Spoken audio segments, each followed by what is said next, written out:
Right friends, welcome back to editorial discussion, and the first is with regard to sting in the tail. Here the news is with regard to one Malayalam channel.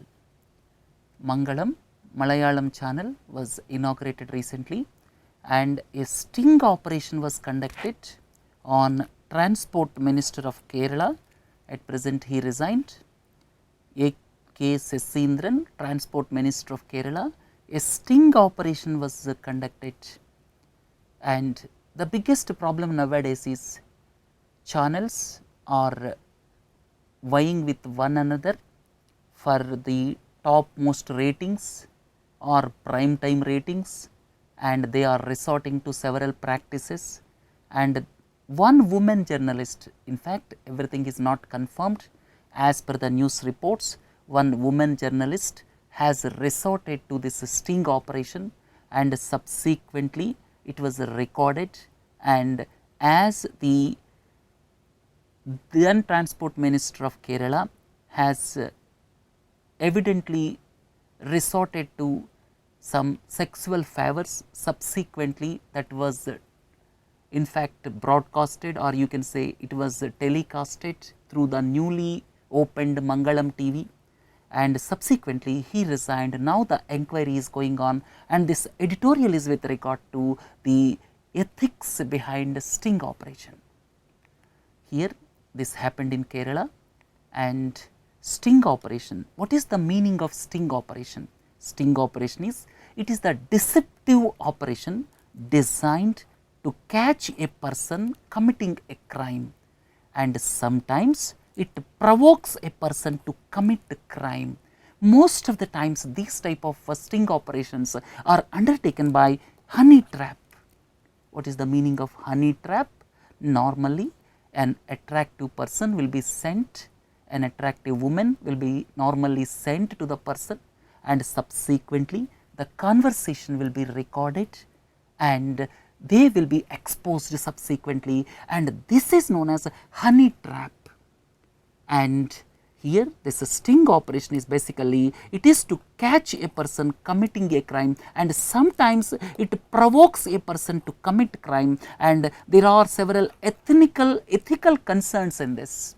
And at the same time it is common in countries like United States of America, but it is banned in several countries like Sweden. So there is a wider debate whether sting operation is ethical or not, right. So please understand the words sting operation as well as honey trap.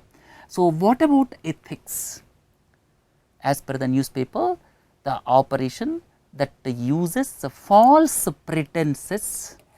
One woman journalist will go to the minister and she will ask for something, and whatever the minister says, it will be recorded, it will be aired. So all these type of operations and normally use false pretenses, and with its necessary violation of the interviewee's trust and privacy.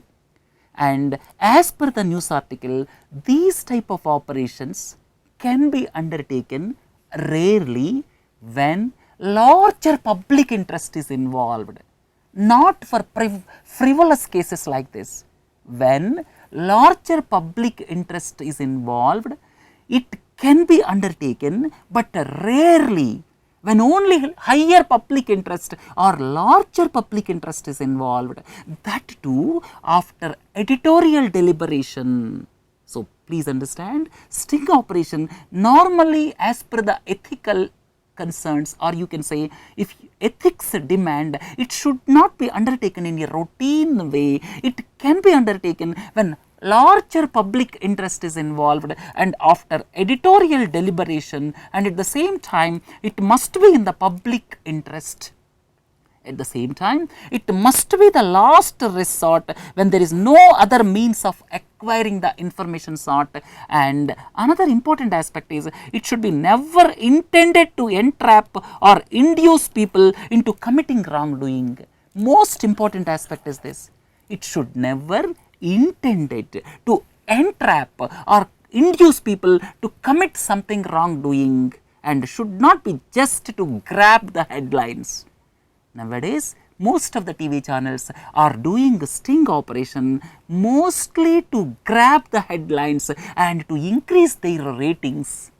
So, it is against ethics. So, article strongly feels that it can be undertaken when larger public interest is involved, and it should never be intended to entrap or induce people for committing wrongdoing.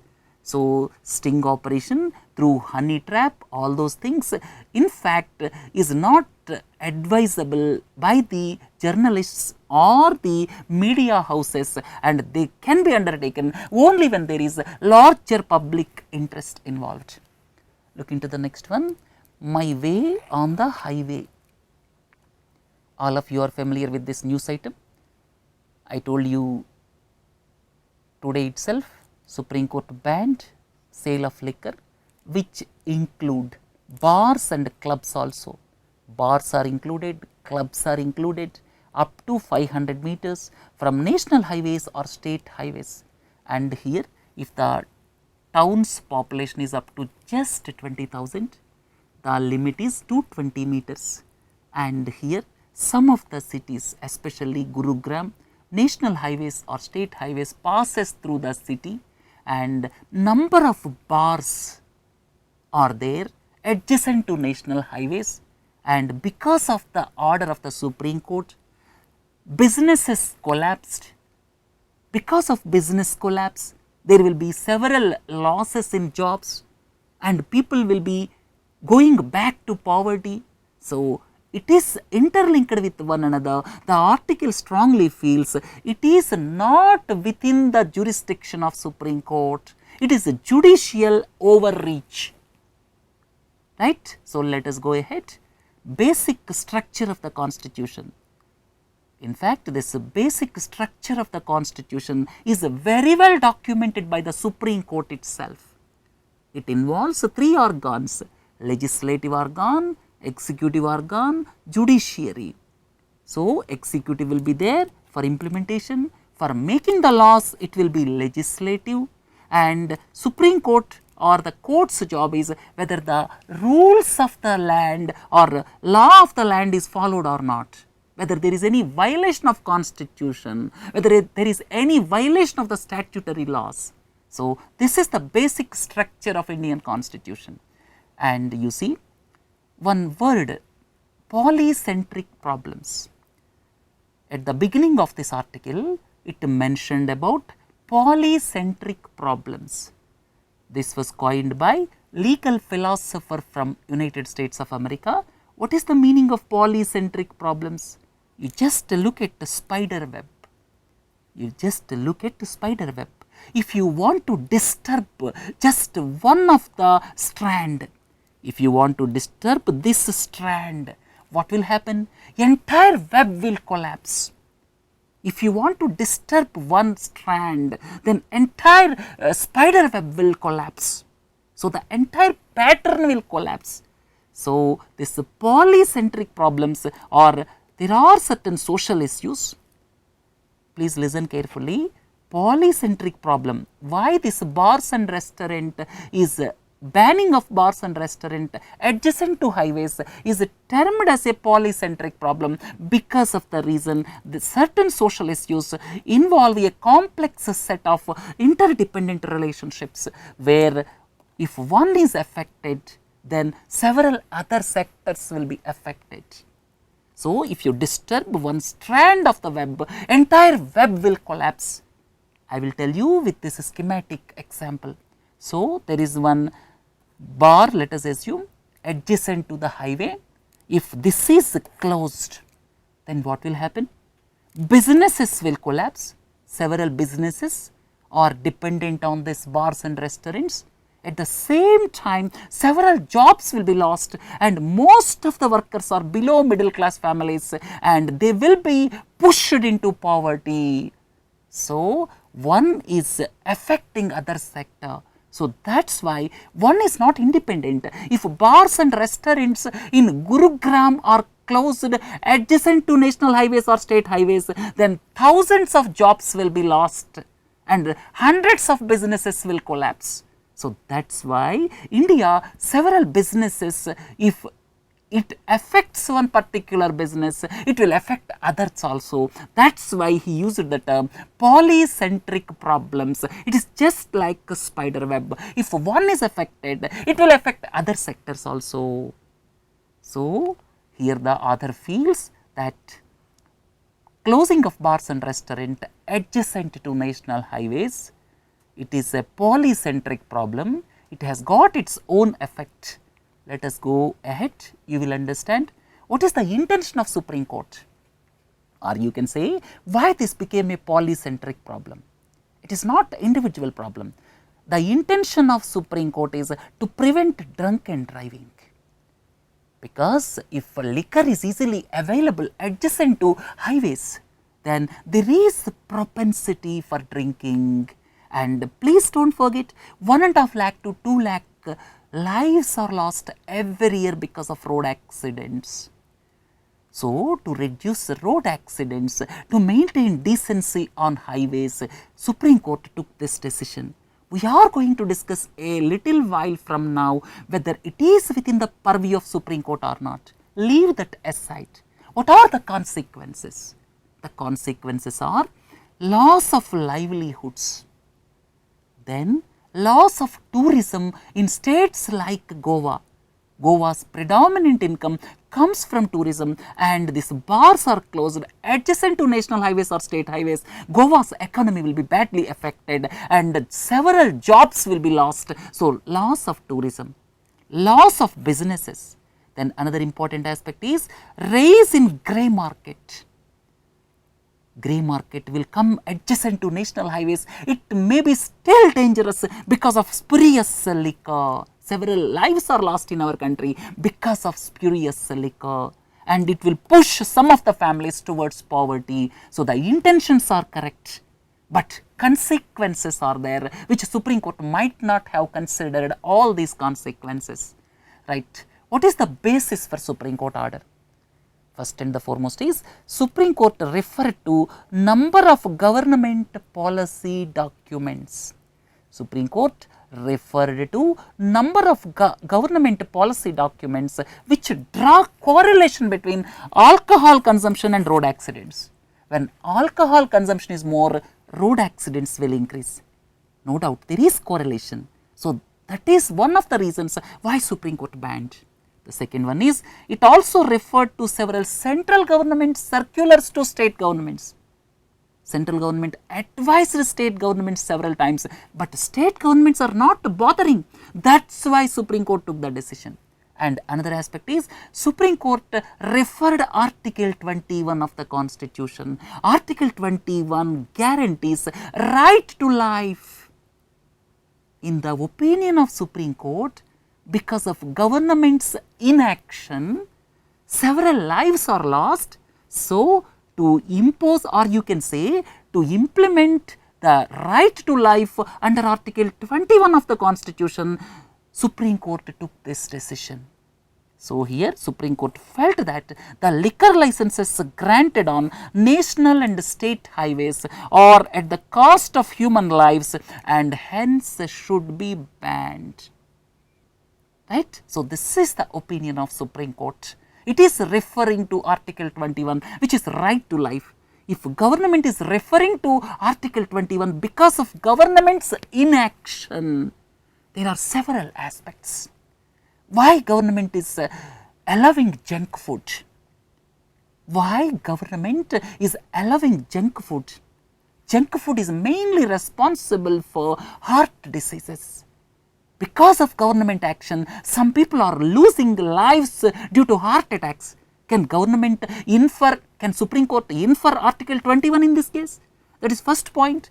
The Supreme Court is referring to policy document of the Union government which states that state governments breached their obligations under Article 21, but the executive action must come from executive and not by the Supreme Court. This is second important point. When Supreme Court is referring to Article 21, it is to apply that to other actions also, not for this particular action. And second important point is, when government is referring to when Supreme Court is referring to Article 21 because of government inaction, then action must come from the executive only, not from the Supreme Court. Third one is, this is a polycentric problem which government can only solve, not the Supreme Court. As we have already discussed, it has got several webs actually, several lives are in fact associated with that. Then Supreme Court is quoting Article 142 to do complete justice. Here Supreme Court can exercise power under Article 142 to do complete justice, but at the same time it is bounded by the requirement that the court can act within its jurisdiction. If you read Article 142, the Supreme Court in the exercise of its jurisdiction may pass such decree to do complete justice. Definitely this issue cannot come under the domain of Supreme Court because of the sole reason, Supreme Court cannot look at the pros and cons of the issue. Only government or executive can look at the pros and cons of the issue. So the Supreme Court, not the government, so the Supreme Court cannot exercise its wish, whatever it wants, or you can say Supreme Court cannot use this carte blanche for the implementation of this Article 142, or you can say to do complete freedom, or you can say carte blanche means Supreme Court cannot act with complete freedom under Article 142 because it is bound by to act within its jurisdiction. Through this action, it breached its jurisdiction. That is the point. So the final word is, it is the case of judicial overreach and the issue involves several other consequences, and Supreme Court order is not as per the basic structure of the Constitution, which clearly delineates the responsibilities of legislative, executive and the judiciary, right. Look into the next one, the right to recall legislators. We have sent one member of parliament, MP, to the parliament. We are not satisfied with his performance. The author argues there must be a recall exercise will be there. We can vote, at the same time we can recall also. So he is talking about recalling both MPs and MLAs if the persons or if the electorate are not satisfied about the performance. And it is $1 million question, is it possible for implementing in our country? Recall election means it is the process by which voters seek to remove elected officials through a direct vote before their term is completed. Before their term is completed, it is the process by which voters seek to remove elected officials. Then second important point is, it has been in place in one province of Canada since 1995. Voters can petition to have their parliamentary representatives removed from office. The crux of the matter is, we are sending members to parliament and assemblies. If we are not satisfied with the performance after 2 years, we should have a power to call them back. If the member of parliament is resorting to malfeasance, what is the meaning of malfeasance? Malfeasance means dishonest and illegal behavior. When somebody is in authority, there is a fair possibility that he may behave in dishonest way and illegal way. So when some member of parliament resorted to malfeasance, we should have the right to recall that person. This article argues that. And he gave, in India there were several references. One is M.N. Roy in 1944 called for allowing representatives elected to be recalled, and J. Prakash Narayan also spoke extensively on this subject in 1974, and right to recall exists in local level bodies like panchayats. in Madhya Pradesh, Bihar and Chhattisgarh. Nearly a decade ago, then Lok Sabha Speaker Somnath Chatterjee talked about this. In 2011, in Gujarat, the State Election Commission advised amendments to introduce a right to recall of elected members in municipalities, districts, talukas and village panchayats. So, this is history. Other aspects is, in a first past the post system in a democracy, what is the meaning of this?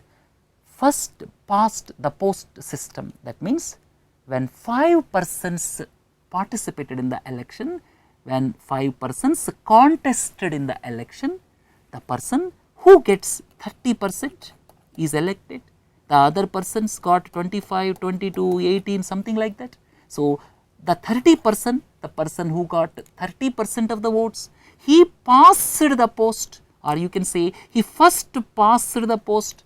So, this system is in prevalence in India. So, they need not get 50% of the votes. So, if he gets 30%, several members might have elected to Uttar Pradesh Legislative Assembly with 30% and 35% of the votes. So, when people are getting elected with just 30 to 35% of the votes, then we should have a mechanism of recalling those people. Then safeguards required he has given, legislative change is required of course to implement it, or you can say first of all pros and cons must be discussed before making law in parliament. Then steps should be taken to ensure that the recall process is not frivolous. It should not become a source of harassment to elected representatives. Safeguards must be built in. So, it is the idea thrown by one member of parliament of Bharatiya Janata Party, right. Teesta remains a litmus test for India and Bangladesh. India and Bangladesh, one important aspect is left over, Teesta agreement, which is not acceptable to the West Bengal Chief Minister, and this is held up. And about the Teesta dispute, probably we may discuss before this weekend in regular sessions or maybe on Monday, because Bangladesh Prime Minister is expected this weekend, and in this connection there was one interview in the news today, former Bangladesh High Commissioner interview with him. But leaving that aspect, as Bangladesh Prime Minister is coming to our country, I would like to look at our relations with adjacent countries. First, Afghanistan. Our relations are quite good. In between, Afghanistan tilted towards Pakistan. Now, Afghanistan understood the nefarious designs of Pakistan and it came out of Pakistan hold. Now, we got cordial relations with Afghanistan and we built one dam, Salma Dam, and another thing, parliament was built by us. We built one highway, but the biggest problem is we have to go through sea. There is no land link with Afghanistan, though Afghanistan shares boundary with India through the Jammu and Kashmir, but that particular area is under Pak occupied Kashmir. Here you see, Afghanistan shares a border with India, but to go to Afghanistan, we have to go by sea through Chabahar port. So, that is why Afghanistan is not accessible to us. If you look at Pakistan, all of you are clear about the relations between Pakistan and India. We strongly feel that Pakistan is causing infiltration into India, terrorists, and second important point is it is giving shelter to terrorists, and its China-Pakistan economic corridor is passing through Pak occupied Kashmir region. That is not palatable to our country, and at the same time another important aspect is when you look at Pakistan and India, the trade relations, in fact more than the trade relations, Indus Water Treaty, that is in fact favorable to Pakistan. So, these are the aspects concerning Pakistan. Maldives, one point I would like to tell you, in Maldives the islands, the Maldives islands now can be leased, and there is every possibility that China may come to Maldives and take the islands on lease. It will improve or it will increase its presence in Maldives. If you look at Myanmar, our relations with Myanmar are quite satisfactory. Trilateral highway is going to pass through Myanmar. And if you look at Nepal, now there is improvement in relations with Nepal. Recently, fuel supply agreement is also extended for another 5 years. If you look at Sri Lanka, the problem is with regard to Hambantota port. Hambantota port phase 1 was built by China. There is every possibility naval presence of China in future in Sri Lanka. Right? Now China, I have told at the beginning that the problems associated with China, there are several problems with China. Now look at Bangladesh. In fact, our relations with Bangladesh are quite cordial and satisfactory in comparison to other countries. Our relations with Bangladesh are quite cordial. If you look at Bangladesh, 1 or 2 points I would like to tell you. Official language is Bengali, and this Sundarbans mangrove forest is situated in Bangladesh and India. Please don't forget, Sundarbans mangrove forest is situated in Bangladesh and India, and it is home to Royal Bengal tiger, and Bangladesh forms fertile alluvial plains created by Padma, Meghna and Jamuna rivers.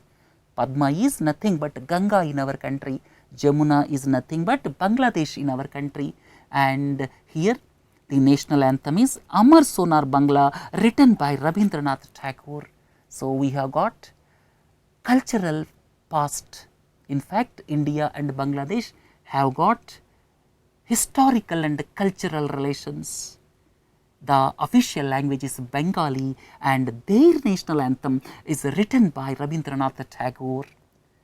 And if you look at India-Bangladesh relations, historic landmark agreement in fact is on transfer of enclaves between India and Bangladesh.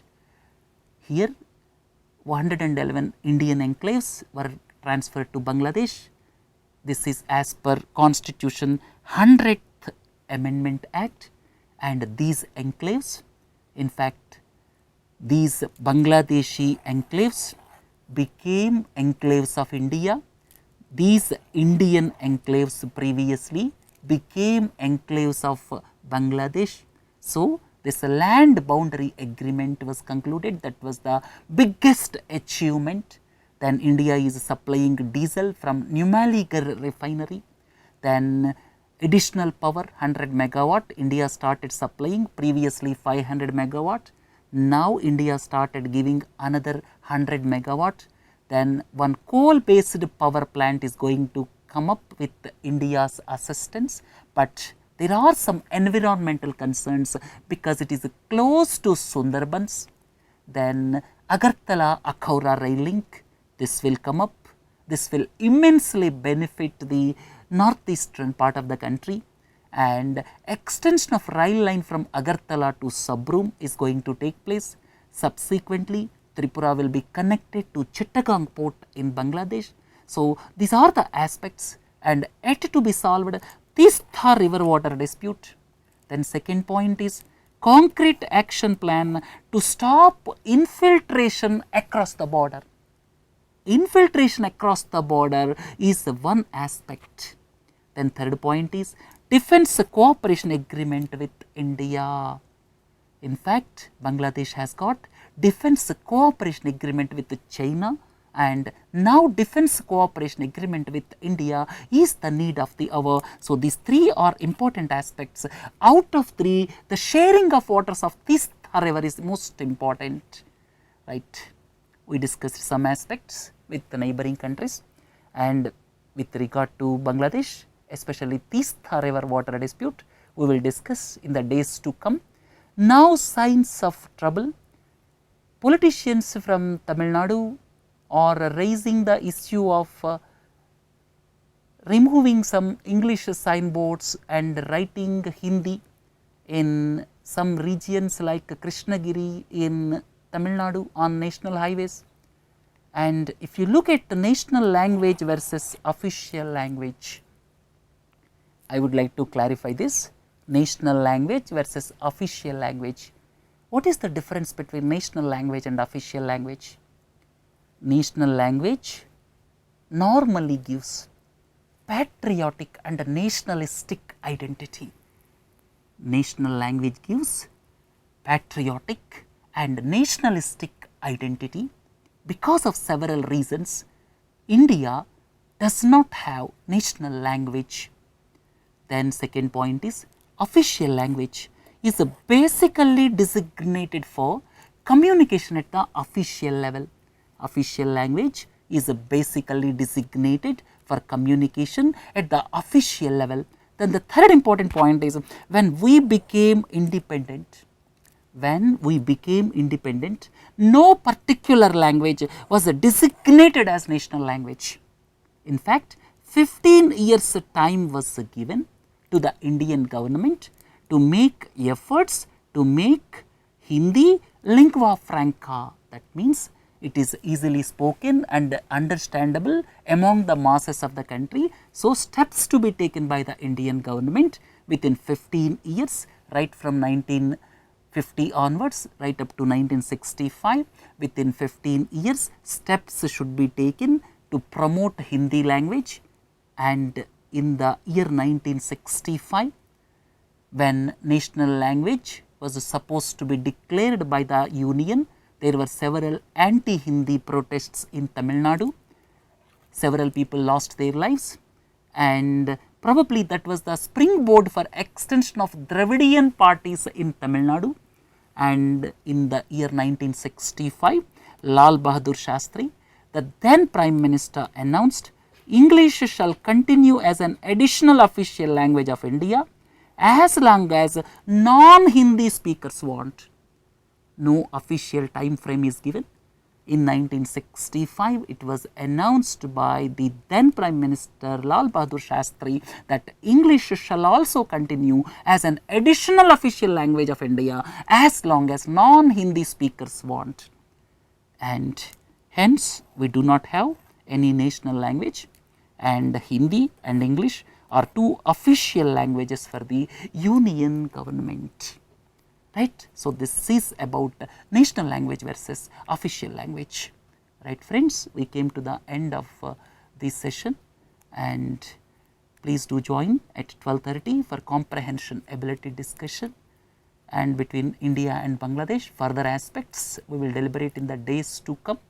Have a nice day. Thank you.